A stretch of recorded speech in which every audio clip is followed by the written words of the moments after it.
This is the Cubs Postcast, your instant game reaction for the Chicago Cubs. Part of the Locked On Podcast Network. Your team every day. What's up, everybody? Welcome into the Locked On Cubs Postcast here on the Locked On Cubs YouTube channel. The Cubs get the win 4-3, and they win the series against the Atlanta Braves. Stressful there in the end for Daniel Palencia once again. We're going to talk about that. We're going to talk about Kyle Tucker. Those are really the two big stories of the day for this Cubs victory. Shota Imanaga as well, and I got some changes that Craig Counsell made with this lineup, and we'll see how permanent those end up being throughout the remainder of the season. We'll start there, what we saw in the ninth inning. Dan Wynn said here in the chat before we even got started, you guys are always welcome in, and the YouTube chat as well, or off the air at Joe George Radio. Wouldn't be a DP save, Daniel Palencia save, without some heart palpitations. Yes. Progressively Independent says nice win, but Palencia is off. Keith says Palencia, sheesh. Yes. Look, it's not been easy for him. In non-save situations, it's gone very poorly, right? The last two non-save situations has been a mess for him. His save situations hasn't been super clean. Evan asks here in the chat, why don't the Cubs use Keller as the closer? He got the job done. That's what matters the most in this game, is that you gained a half game on the Milwaukee Brewers. You won this series against the Atlanta Braves. You checked those boxes. He got out of the damage. But when you look at this, it's a single to left field, and it's a dribbler that ends up making it first and third on something that's starting to annoy me across baseball. I hate the runner's indifference in the ninth inning. By Palencia not keeping an eye on the guy on first base, he's allowing the runner to get to second base for free with no consideration of him. A hard hit single would have scored that run there and tied the game. But so he got the job done, but it hasn't been easy for him. So for those asking why are the Cubs not using Keller, I get it. I understand where you're coming from, because Keller has been nails as of late, and Palencia, as the chat says here, has been dangerous. That's the nicest way to put it. Shaky. You could tell like he's either on or he's off. He's either nails or it's stressful at this point for him. So, but in the end, again, he finds a way to get it done. But it's a very, I think it's one of the most important things for the Cubs, the remaining, whatever is left of the month of the season now through the end of September, is what do you do with Daniel Palencia? How does he continue to pitch in these situations? Because he's obviously a young guy, and Keller's got the experience. So like at some point, do we see a shift from Craig Counsell? I don't think we will, unless things unravel. And tonight's, again, it's not unraveling. It was one single, one bad luck, and at the end of the day, he gets out of it. The Cubs get the victory. The other part of this game it's really a two-parter. It's Kyle Tucker staying hot. First opposite field home run of the season, they said, which is crazy. It's September 2nd. That's insane. That's his first OPPO home run of the year. 3-run blast, continues to swing the bat very, very well. But all of that kind of gets sucked out of all the air gets sucked out of the room because, and we'll see, and the Cubs are probably going to start speaking here shortly. We'll see if I can grab some clips or some quotes from Craig Counsell, but leaves the game with left calf tightness. And Matt and Sam, they'll have their show coming up after me. They'll probably have more detail in terms of for the live audience of what's going on with Tucker. But you hate to see it because of the way he's finally playing. He's playing like Kyle Tucker. Like he has been everything for this road trip and then the start of this series. Everything that you were promised as Cubs fans, Kyle Tucker has been in this recent stretch after a brutal month and a half of baseball. So fingers crossed, it's not a bad injury. Maybe a day off tomorrow, then an off day on Thursday, probably back in the lineup on Friday. That's the hope, at least, for Kyle Tucker. But it's definitely, as much as Palencia was stressful there, the most important storyline out of this game is not Palencia. It's not getting a half game on Milwaukee. It's just what is going to be the situation for Kyle Tucker. So again, hopefully it's just he's back on Friday and gets 2 days off tomorrow and the off day on Thursday. Ian Happ, though, he continues to hit the ball really well. I mean, we know Ian Happ as Cubs fans. We know that this thing goes up and down and up and down. And when it's up, it's up. And that hit he had today to bring in the fourth run of the game that ended up being the difference maker was just a screamer at the shortstop that bounces off his glove. It gets it in. That was a really, that was a good inning. You have the Suzuki walk, Justin Turner, the infield single, ends up being first and third, and then Ian Happ brings it home. As great as Kyle Tucker has been, Ian Happ has been really, really playing very good baseball as of late. And we'll see how that continues to unfold. And hopefully it's just at the right time of the season for him, that him and Tucker, whatever this calf, tightness ends up being, hopefully again, it's minimal, that these guys can really get going. And now you're talking about, of Bush, Suzuki, Tucker, PCA, Happ that are all struggling. If two of those have turned the corner, it can only mean good things for the Cubs offense, as it's looked much better as of late. And you know what? This is, again, one of those series where the Braves obviously have been well below expectations this year. A lot of talent on that roster have just fell short. They're below 500.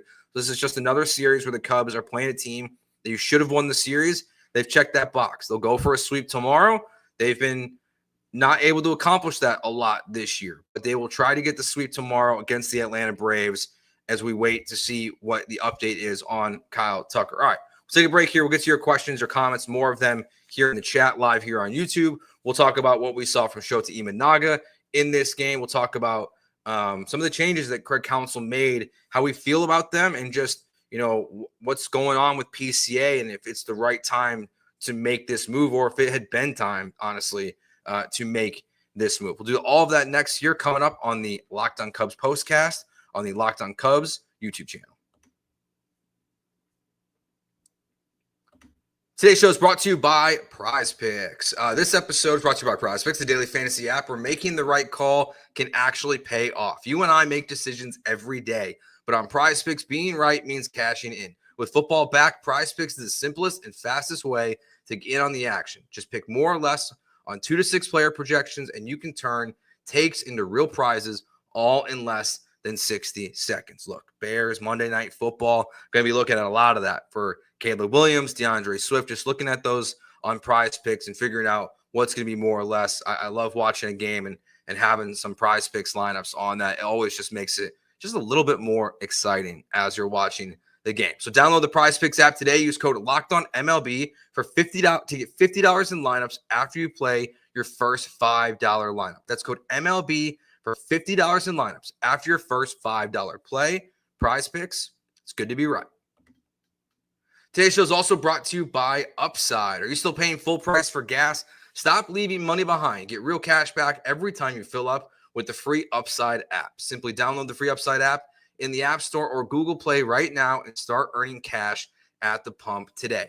Use my limited time promo code SEASON to get an extra 25 cents back per gallon on your first fill up. You can make up to $300 a year just from buying the gas you already needed.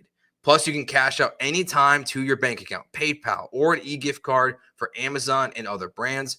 Don't let this offer drive by. Download the free Upside app now using my limited time promo code SEASON for a limited time 25 cent per gallon bonus. That's promo code SEASON. Offers vary by user and location. Go to upside.com for terms and conditions.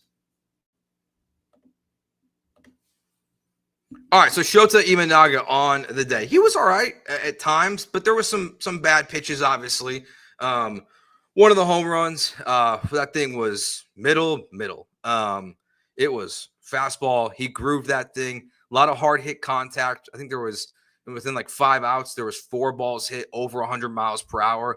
So the Braves were catching on to him in this one. He wasn't obviously at his best, but and one of the things before he went out there for his last inning, in my mind, I was like, I probably would take him out because of the way that the Braves are getting to him at that point in the game. Craig Counsell doesn't make that decision. He trusts Shota Imanaga, which you probably should at this point. Probably shame on me, honestly, for doubting him. And in the postseason, you're going to want him to go back out there and get that next inning. And, for Cubs fans, that might be a little hint of, what we're going to see from Craig Counsell and the decisions that he makes going into the playoffs. But on the day, Imanaga ends up with 6 inning pitch, 5 hits, 3 earned runs, 1 walk, 2 strikeouts. So gets the quality start Quality starts, I don't think it's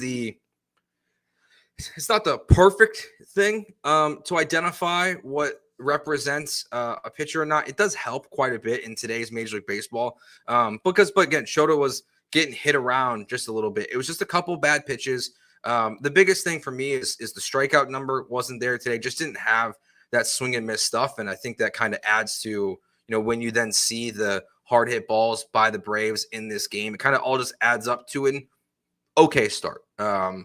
Wasn't good, wasn't bad, but he did just enough to help the Cubs get the victory. So before the game, though, we saw the big change that it seems like we're going to see the rest of the season at this point. And not every time, not every game when a lefty is on the mound, but they said certain matchups, we'll see Kelvin Alcantara play in center field instead of Pete Crow Armstrong. I think this is a really good decision, to be honest with you. Like, while hopefully we'll be looking back at this season as where were you when PCA bunted to turn around the Cubs' entire season? He can't hit lefties right now. Bunting yesterday, again, while it was awesome and it worked out so well for the Cubs, on an 0-2 pitch in which if it goes foul, you're automatically out, I think shows a level of confidence of where he's at versus lefties.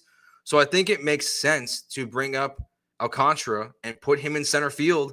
And we saw him get his first hit in the bigs tonight. That Cal Tucker eventually brought him home on that 3-run home run.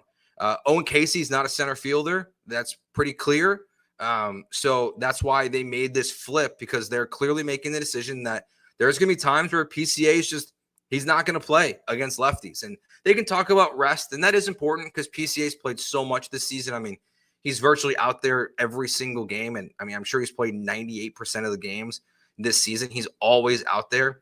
So you do want to give some guys some rest, but kind of in the way with Cal Tucker, a little bit of some rest can be good, honestly, for him. And it doesn't mean that he won't be in the lineup against a lefty come the playoff time. Like, you're not going to probably put your best defensive player on the bench. Oh, I guess it was Alcantara's second big league hit. Thank you for the correction, Rojo Cube, here in the YouTube chat. But just you don't want to put that on your bench in the playoffs. So this isn't probably a long-term plan, but I think for the plan right now, it's the right decision for PCA, because he's just been struggling so much. We all see it. He shows his emotion on the field more than pretty much any baseball player I've ever seen. I love it.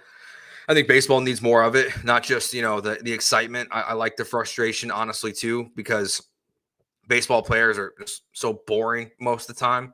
I like seeing PCA get fired up when he's striking out and he's struggling as much. Like, I prefer it over the indifference that you see from Seiya Suzuki when he looks at a pitch down the middle for a strike 3. So that was the big move for this one. So all in all, like, these two games, because we obviously didn't have a show yesterday, this was a really good stretch of baseball for the Cubs, these two games, for how the games finished. That we saw them yesterday do something that they haven't done a lot this season. It's been a long time since they've had a big-time comeback win. Carson Kelly was huge. So to come back in yesterday's game against the Braves down that much and find the victory was a great game. But then today, to not unravel, like Palencia, again, he held on to it. It got stressful. But then to him to hold on to it and not let the Braves take the momentum back of this series and take the momentum away from the Cubs after what yesterday can build, it is very positive. Real Dude 73 says, let's get the sweep. I have a new policy on the show. I'm not asking for sweeps anymore because I don't get them. So I'm not asking for sweeps anymore. I'd like one. I'm not going to demand one. I'm not going to ask for one because all they've been doing is disappointing me when I've wanted to. A couple questions here about the Giants game. Yes, side tangent here. If you haven't seen what happened in the start of the Giants-Rockies game today, I highly recommend you go to Twitter because I've never seen anything like that. Evan said, good to see Tucker doing better as we get closer to October. Look, that's at the end of the day, that's what matters most. If as frustrated as we all are with Kyle Tucker, and again, we're not totally sure the full extent of his injury at this point, but hopefully it's not that bad. But You need your best players to play. And I said it a million times, it felt like, during that stretch of baseball where he was just awful, where it's Kyle Tucker is going to take the Cubs. Wherever the Cubs go, Kyle Tucker is going to take them. If they're going to go far in the playoffs, it's going to be because of Tucker. He's the best player on the team. It's by a wide margin, honestly, when he's healthy, and he's right. It's not particularly close, honestly, for anyone except for PCA, what he was doing earlier, this MVP kind of half of his season. That is definitely gone and way out the window. But now it's wait and see. Get the win tomorrow. Go for the sweep. And you got the Cubs just got to try to keep taking advantage of this weak part of their schedule where you're now within 5 games of the Milwaukee Brewers. It's at times it feels unrealistic, but there's a lot of baseball left still in this season. And the Cubs, because of their schedule, they've got a shot at this thing. But games like tomorrow are what are really important, is completing the series sweeps that are in front of you. So we'll see how it goes tomorrow. And again, Matt and Sam will have their show coming up here in a little bit, probably waiting, honestly, to get more information on Tucker, waiting to see what the Cubs officially say about, the severity of this calf strain, but it's a calf strain. Hopefully he's okay. So that will do it for us. We'll be back with you guys tomorrow after the third and final game of the Cubs and Braves series. Thank you all for watching. Remember, if you're here on YouTube, we're here after every single game. Hit that subscribe button, like the video as well. Also, we're on any audio podcast platform, Apple, Spotify. Just search Locked On Cubs. Both my feed and Matt and Sam's shows all show up on the same feed. So thank you guys for watching. Find me on all social media platforms at Joe George Radio. We'll talk to you guys tomorrow night. Have a good one. Peace.